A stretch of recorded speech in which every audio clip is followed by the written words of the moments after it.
Today, Governor Brian Kemp released his plan to cap the amount of money a plaintiff can receive in a lawsuit. But Democrats told our Valencia Jones they aren't buying it. Georgia needs tort reform, and they need it now.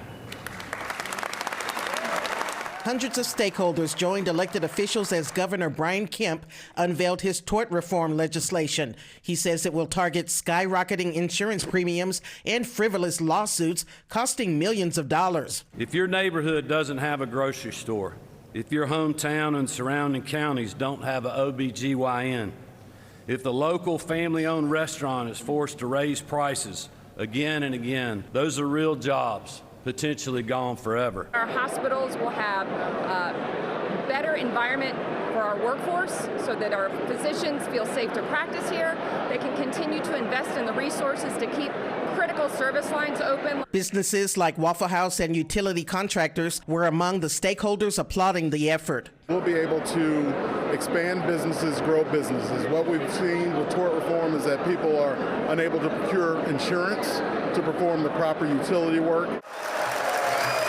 Kemp says the proposed legislation will address several policies, including premises liability, which he says will prevent businesses from being liable for the criminal acts of a third party, ensuring truthful calculation of medical damages in personal injury cases, which would require plaintiffs to disclose how much they actually paid toward medical costs, not just how much was billed, and eliminating the double recovery of attorney's fees, preventing lawyers from collecting on the same case twice. Georgians should have every opportunity to pursue their constitutionally guaranteed day in court.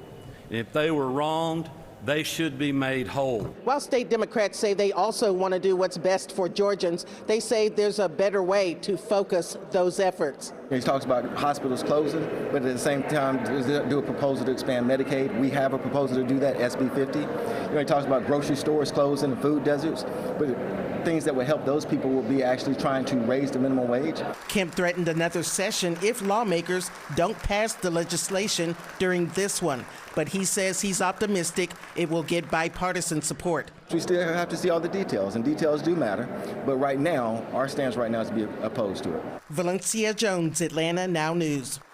This week, Georgia Democrats claimed a dark money group called the Federalist Society is backing Kemp's tort reform. The Federalist Society says it is a conservative organization that focuses on legal order.